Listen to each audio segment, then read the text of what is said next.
في ناس مش بتتعب من الوحدة لأنهم اتعودوا عليها، لكن التعب الحقيقي إنك تبقى وسط الناس وبرضه حاسس إنك مش موجود، مش لأن محدش بيحبك، لكن لأن جواك احتياج اسمه الحرمان العاطفي. اللي عنده مخطط الحرمان العاطفي مش محتاج حب زيادة، هو محتاج نوع حب معين، حب فيه حنان واهتمام ودفء، حاجات اتحرم منها زمان. في ناس عمرها ما أخدت احتياجها العاطفي، مش عشان ما بيستحقوش، لكن لأنه مفيش حد عارف يدي. فمخطط الحرمان العاطفي بيتولد هنا، لما الطفل ما يلاقيش حد يسمعه أو يحس بيه أو يحتوي خوفه. فالعقل هنا بيتعلم درس قاسي جدا: احتياجاتي مش مهمة ومحدش هيملاها. فمخطط الحرمان العاطفي بيتكون لما الطفل يتعلم بدري جدا: أنا مش مهم، مش مسموع، مش متشاف. فبيكبر بس الاحتياج ما بيكبرش، بيفضل جواه الطفل عطشان للحب، عطشان للتفهم، عطشان لحد يطبطب مش بس يفهم. والغريب إن اللي عنده حرمان عاطفي دايما بيختار نفس النوع من الناس: البارد، المشغول، اللي ما بيعرفش يعبر، اللي ما بيدهوش اللي محتاجه. ليه بيعمل كده؟ لأن جواه صوت بيقول: يمكن المرة دي اخد اللي اتحرمت منه. بس الحقيقة هو بيكرر ويعيد نفس الجرح طول الوقت، وده اللي بنسميه اجبار التكرار. فالوعي هنا مش مجرد معلومة، الوعي انك تشوف ان الحرمان ده مش قدرك،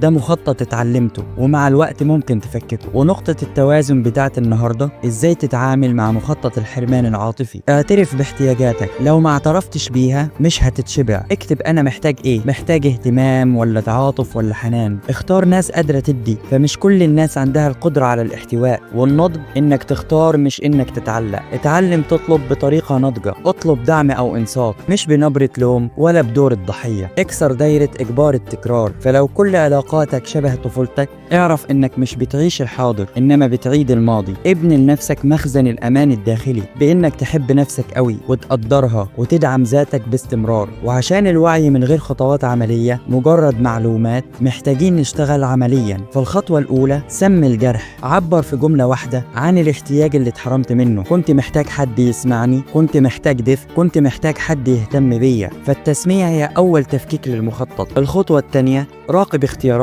فقبل اي علاقة جديدة اسأل نفسك: هل الشخص ده عنده قدرة عاطفية ولا لا؟ فمش كل الناس بتعرف تحب، ودي حقيقة مش حكم. الخطوة الثالثة: اطلب الدعم. قول: انا محتاجك تسمعني 5 دقايق. ده تدريب على تلبية الاحتياج ومواجهة الخوف من الرفض. الخطوة الخامسة: لو العلاقة بتستنفذك، بتتجاهل احتياجاتك وبتوجعك اكتر، اسأل نفسك: انا في العلاقة دي عشان حقيقي مبسوط ولا عشان بعوض جرح قديم؟ وهنا لما تبقى مش قادر تملى الفراغ الداخلي، فالعلاج ما بيبقاش رفاهية انما اعادة تربية عاطفية للنفس اللي اتحرمت. فالحرمان العاطفي يا صديقي مش لعنة، ده باب بيفتحك على رحلة جديدة، رحلة انك تتعلم تدي لنفسك اللي تمنيته من غيرك. وبعدين هتبدأ تختار ناس مش بترجعك لورا، لكن بتكمل معاك لحد ما توصل نقطة التوازن. فنقطة التوازن لحياة اكثر امانا. وما تنساش يا صديقي، شير للفيديو، يمكن غيرك يستفيد.